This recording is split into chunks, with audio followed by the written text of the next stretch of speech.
Welcome back. रमजानुल मुबारक में बढ़ती महंगाई से आवाम परेशान, सस्ते बाजार रह गए बराए नाम।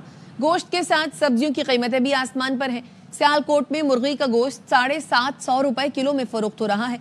चिश्तिया में केला 300 रुपए फी दर्जन हो गया। रमजान में महंगाई का तूफान, शहरी परेशान, सस्ते बाजार भी रिलीफ देने में नाकाम।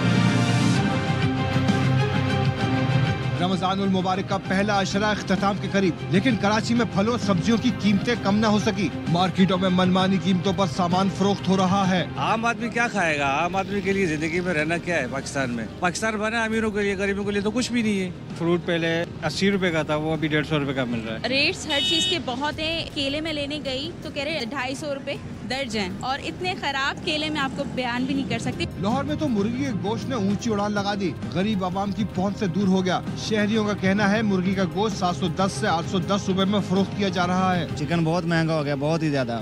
रमजान से पहले फिर भी कुछ बेहतर था, तो अभी तो बहुत महंगा हो गया। सर घर वालों के लिए इरादा तो था 2-3 किलो का, अब किलो की गुंजाइश भी नहीं है। आगे से इतना महंगा है कि हम क्या करें।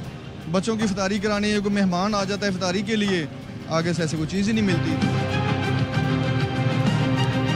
फैसलाबाद में भी महंगाई ने आवाम की चीखें निकाल दी। शहरी कहते हैं हर चीज की कीमत आसमान से बातें कर रही है। डबल रेट हो गया है। केला पहले 28 तारीख को 120, 110, अब ये है 220। रमजान से शुरू होते तकरीबन सारी चीज़ें ही, फल भी महंगा हुआ है, सब्जियां भी और दालें भी, सारी चीज़ें जो है ना पहले से ज़्यादा महंगी होगी। सेब है ना जो 300 रुपये, 350 रुपये मिल रहा है। माल्टा जो किन्नू है वो 70 रुपये का एक। कोई भी चीज़ अपने कंट्रोल में नहीं है, मतलब ना रेट के हवाले से हर चीज़ महंगी है, पहले से भी महंगी है। सियालकोट के बाजारों में मुर्गी का गोश्त 594 रुपए फी किलो और सस्ता बाजार में 750 रुपए फी किलो फरोख्त हो रहा है।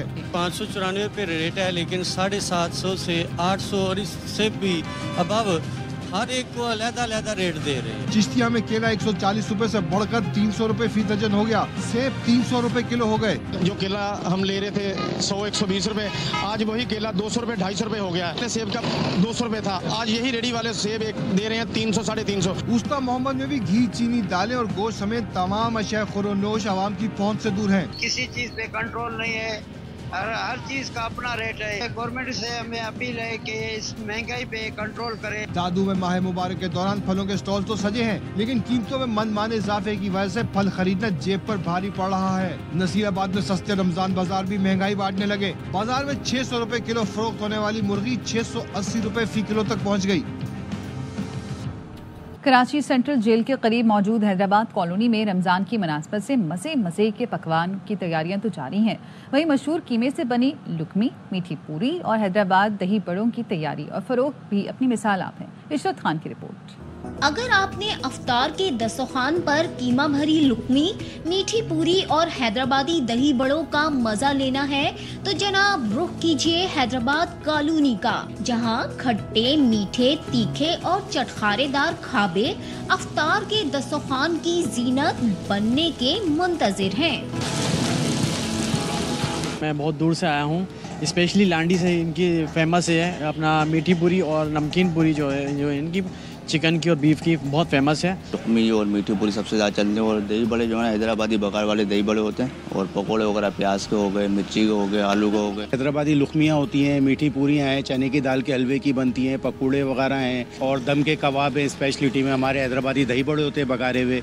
इसके अलावा रमज़ान के हवाले से हमारे पास वाफिर मकदार में आइटम्स होते हैं, चटनियाँ हैं, अचार हैं। अफ्तार के दस्तरखान में हैदराबाद दक्कन के मजे भी कराची वाले माह रमजान में खूब उठाते हैं। अफ्तार के दस्तरखान पर अगर भाप उड़ाते हैदराबादी जायके, दही बड़े, पकोड़े और लुकमी ना हो तो फिर अफ्तार का दस्तरखान भी कुछ अधूरा सा लगता है। कैमरामैन याकूब बल्ती के साथ इशरत खान, ARY न्यूज़, कराची। वापस आएंगे इस ब्रेक के बाद, हमारे साथ रहिए। Welcome back. टाइटल के हुसूल की जंग। चैंपियंस ट्रॉफी के फाइनल में न्यूजीलैंड ने भारत को जीत के लिए 252 रन का हदफ दे दिया। दुबई में कीवीज ने पहले खेलकर 7 विकेट पर 251 रन स्कोर किए। डैरिल मिचेल 63 और माइकल ब्रेसवेल 53 रन बनाकर नुमाया रहे। वरुण चक्रवर्ती और कुलदीप यादव ने 2-2 विकेटें उड़ाई। हदफ के ताकुब में भारत की बैटिंग जारी है।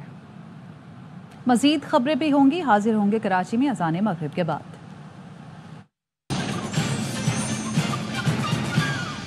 Welcome back. Gwadar international airport के खिलाफ आलमी मीडिया में प्रोपेगेंडा शुरू हो गया। भारतीय और अमरीकी अखबारों में मुनज़्ज़म मुहिम के तहत एक जैसी खबरें लगने लगी। ARY न्यूज़ ने हक़ाइक़ जानने के लिए गवादर एयरपोर्ट का दौरा किया और इंटरनेशनल फेक न्यूज़ बेनकाब कर दी। गवादर एयरपोर्ट पर एक माह के दौरान बैनुल-अक़वामी परवाज़ों समेत 42 फ्लाइट्स ऑपरेट हुई। 1537 मुसाफिरों ने सफ़र किया। हमें मिल गया है बोर्डिंग पास कराची से गवादर की फ्लाइट का। मेरे लिए तो बड़ी खुशाइंद बात है, फ्लाइट्स यहाँ से ऑपरेशनल है। एक ही लफ्ज इस्तेमाल हो रहा है बार बार, एक ही तर्ज की हेडलाइंस लग रही हैं, इंटरनेशनल फेक न्यूज़। पाक चीन दोस्ती का बड़ा निशान, गवादर एयरपोर्ट की कामयाब तकमील पर पाकिस्तान के दुश्मन परेशान। Pakistan has a brand spanking new airport, but there is just one problem. It's got no planes and no passengers. आलमी मीडिया में पूरी प्लानिंग के साथ प्रोपेगेंडा कैंपेन शुरू कर दी। भारतीय और अमेरिकी खबर एजेंसियों ने हेडलाइंस तब्दील की, ना स्क्रिप्ट एडिट करने की जहमत उठाई, एक ही खबर लगाकर मक्खी पर मक्खी बिठाई। No planes and no passengers. Associated Press ने 24 फरवरी को no passengers, no planes, no benefits की सुर्खी के साथ रिपोर्ट जारी की, जिसमें दावा किया गया कि चीन के ताउन से बनने वाला पाकिस्तान का सबसे बड़ा न्यू गवादर इंटरनेशनल एयरपोर्ट खाली पड़ा है। त्यारे हैं ना मुसाफिर ना ही सहूलतें। ये जाहिर किया गया कि पाक चीन सीपैक मंसूबे का अहम तरीन प्रोजेक्ट नाकाम हो गया। छपने के चंद मिनट बाद ही भारतीय अखबारों ने खबर को बिल्कुल वैसे ही उठाया जैसे वो छपी थी। एक नुक्ता भी तब्दील न हुआ। न सिर्फ भारतीय बल्कि अमेरिकी और यूरोपीय वेबसाइट पर एसोसिएटेड प्रेस की खबर कॉपी पेस्ट होना शुरू हो गई। With no flights, no jobs and no hope. लेकिन जब ARY के प्रोग्राम सरेआम के एंकर इकरारुल हसन अपनी टीम के साथ इन दावों की तस्दीक के लिए गवादर पहुंचे, तो हकायक इन झूठी खबरों के बरक्स निकले। हमें मिल गया है बोर्डिंग पास कराची से गवादर की फ्लाइट का, और मेरे लिए तो बड़ी खुशाइंद बात है, फ्लाइट्स यहाँ से ऑपरेशनल है। 7 मार्च है, सुबह के 5:12 हो रहे हैं। ये कौन लोग हैं जो ये एक ही लफ्ज इस्तेमाल हो रहा है बार बार, एक ही तर्ज की हेडलाइंस लग रही हैं। तो आप देखिए इंटरनेशनल फेक न्यूज़ है जो हमने एक्सपोज की है।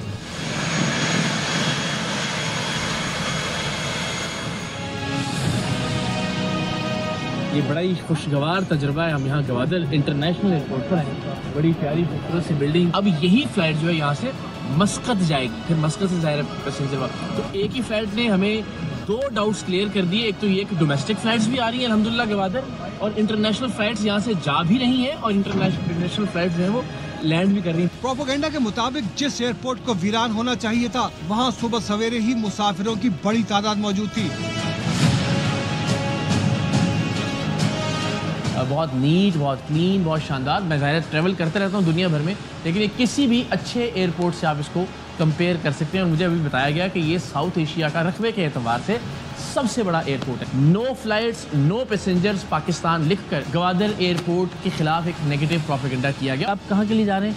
मस्कत के लिए जा रहे हैं। अभी तो बहुत सहूलत है इधर। एयरपोर्ट कैसा है? आप मस्कत के एयरपोर्ट भी आपने देखे होंगे, मुझे तो बहुत खूबसूरत है। 1.5 महीना हुआ है इसको ऑपरेशनलाइज हुए, and we have the flights on rise.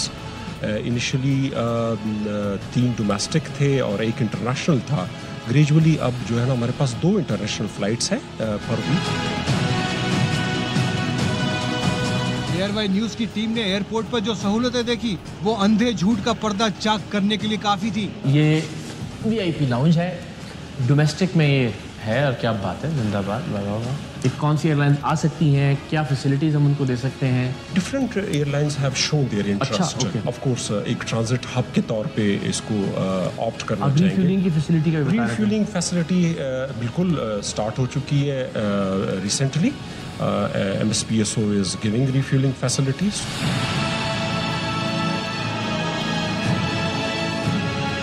तज्जियाकार इस बात पर मुत्तफिक हैं कि ऐसे एयरपोर्ट्स न सिर्फ तिजारती राहदारियों बल्कि इलाकाई स्ट्रेटेजिक ताल्लुकात के लिए भी अहम है। न्यू गवादर इंटरनेशनल एयरपोर्ट का मकसद मुनफरिद नहीं, खुद भारत का करनौल एयरपोर्ट, ऑस्ट्रेलिया का वेलकम एयरपोर्ट, सऊदी अरब का बहरा अहमर एयरपोर्ट समेत कई दीगर हवाई अड्डे इन्हीं स्ट्रेटेजिक मकासद के लिए तामीर किए गए हैं।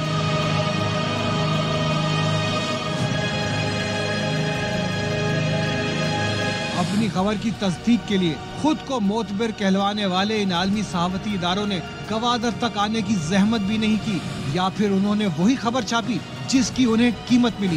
एक ही लफ्ज इस्तेमाल हो रहा है बार बार, एक ही तर्ज की हेडलाइंस लग रही हैं, इंटरनेशनल फेक न्यूज। खबरें और भी हैं, लेकिन यहाँ वक्त हुआ है एक ब्रेक का। हमारे साथ रहिए। Welcome back.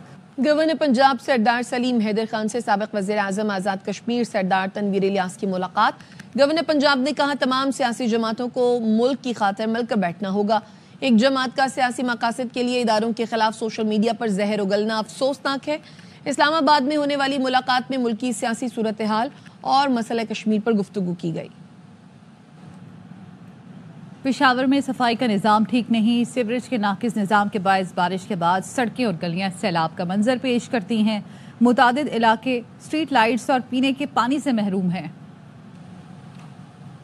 अब तक के लिए इतना ही। मजीद खबरों और अपडेट्स के लिए देखते रहिए AR9 न्यूज़।